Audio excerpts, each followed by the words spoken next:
Good day, guys. I'm Rasalarda, and I'm here to share on how me and my husband report our marriage in Dubai PCG or Dubai Philippine Consulate.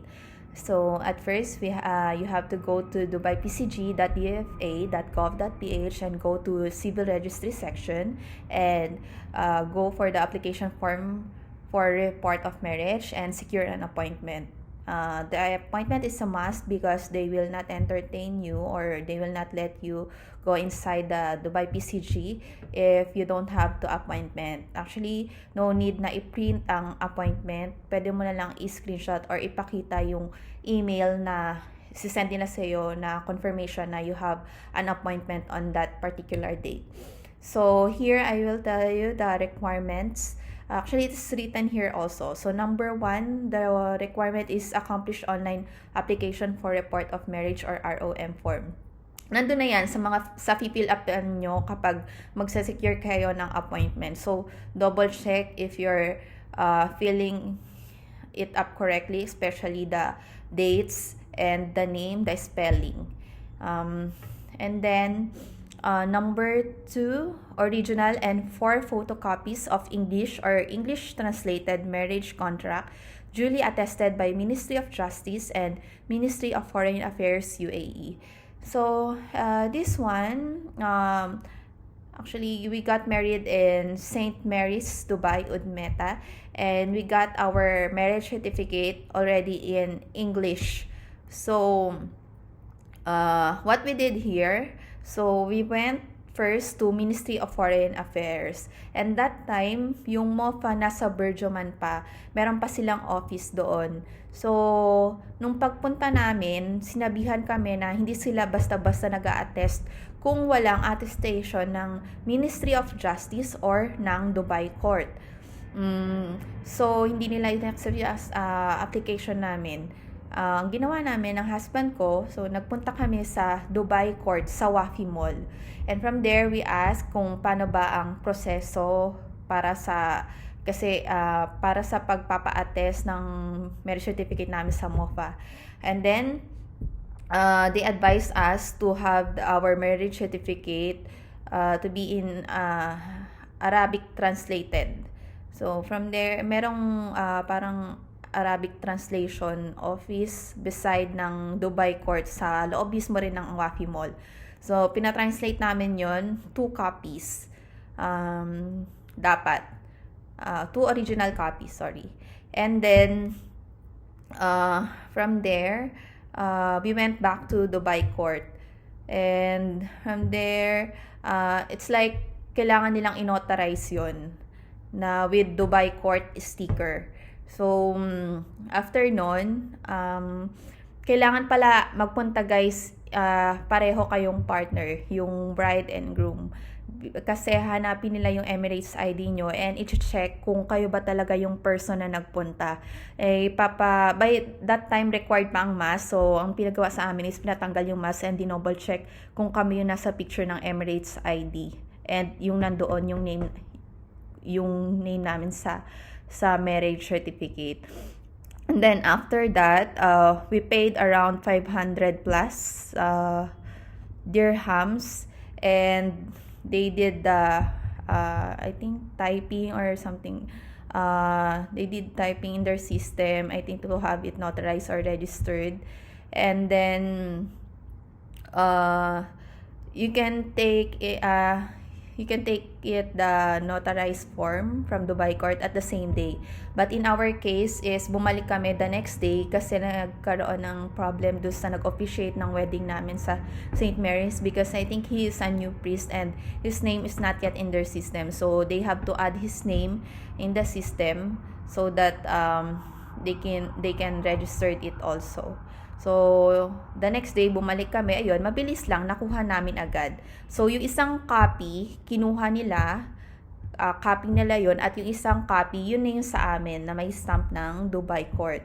Then after that, we went to Ministry of Foreign Affairs sa Berjoman, and from there, mabilis lang. Nung nakita nilang may notarized na or may stamp na ng Dubai Court, inatest na rin nila. So yun, nagbayad kami ng around 159 dirhams.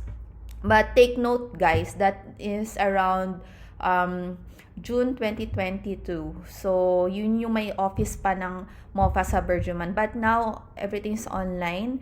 You just have to download their app and then apply for the attestation there. So, someone from RMX will pick up your document from your place and deliver it back to you once the MOFA attested it. So, I think that is around 180 or less than 200 dirhams because the attestation is 150 something plus the shipping or delivery fee.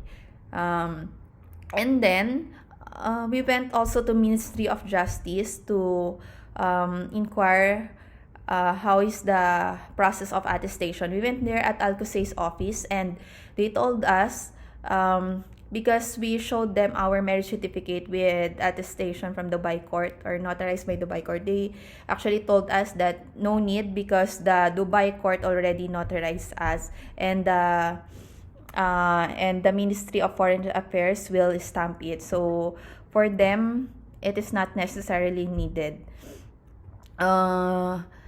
So, yun din ang sabi sa akin ng husband ko na wag na. Pero ako yung nag-insist na bakit nakalagay sa Dubai PCG kailangan ng Ministry of Justice. Ayoko naman na magpabalik-balik pa. So ako na matigas ang ulo, talagang nagpunta pa ako talagang nagpa-attest pa ako sa website ng Ministry of Justice. Like, MOFA na ngayon, yung online yung attestation nila. Yung magre-register ka sa website nila and then, but ang kaibahan lang sa Ministry of Justice, wala nang shipping or delivery fee na kukunin lang yung actual paper mo.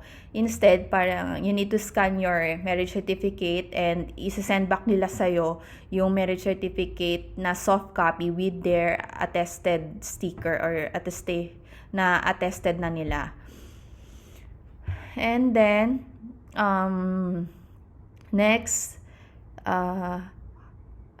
okay. Tapos, yun pala, nung sinabit na namin yun sa Dubai PCG, kinonfirm ko na kailangan po ba talaga may Ministry of Justice attestation kasi nagpunta kami sa Ministry of Justice, ang sabi meron ng attestation to ng Dubai Court or na-notarize na to ng Dubai Court, so no need na for them.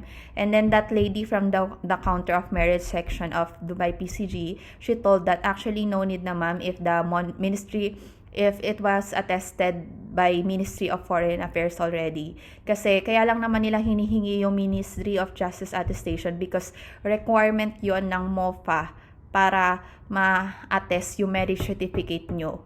Pero kung na-attest na ng MOFA, no need na. Kasi ang ginawa namin, nagpunta kaming Dubai Court. So, parang good as Ministry of Justice na rin yun or good as one step na yun para ma-attempt na Ministry of Foreign Affairs. So, like that guys, you can skip that step. Like, if you went to Dubai Court, you can skip the Ministry of Justice. You just need to went directly ahead to Ministry of Foreign Affairs. Or the other side naman na kapag nagpunta na kayo ng Ministry of Justice, I think no need for Dubai Court, MOFA na lang. Kasi yun yung hinihingi ng MOFA. It's either Ministry of Justice first or Dubai Court, then they will stamp it. And then, number 3 requirement is 4 recent colored photos of husband and wife in passport size. And then, for us, sinabit namin white-colored background.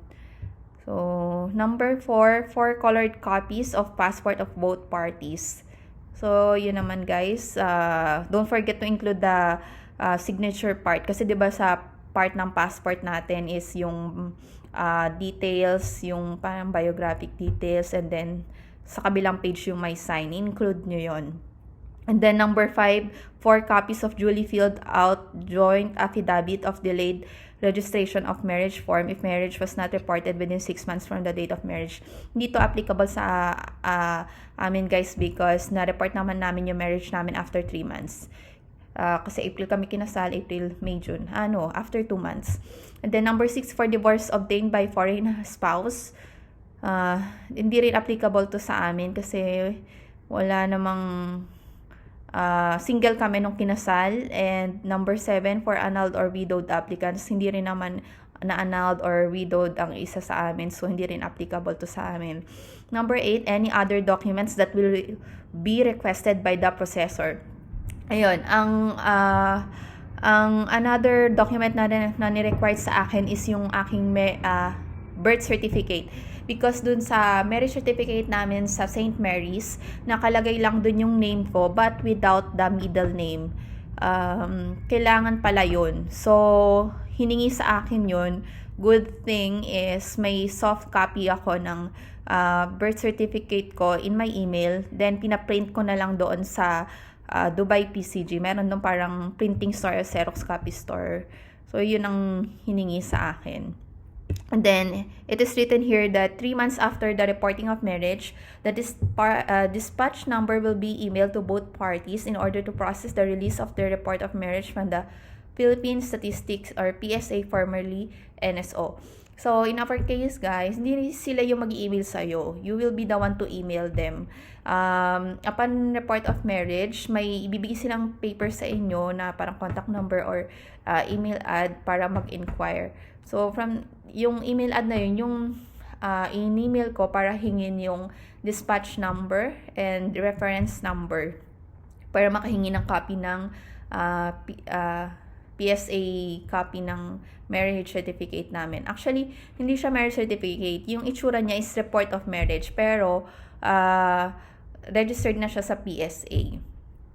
Nakuha namin yung 3 months kasi June, then October, muya ka ng Pinas yun. Meron ng copy. So, yun lang guys. I hope nakatulong ako sa inyo. And if any questions, just write it in the comment section and I will answer it as far as I could. So, that's all guys. Thank you.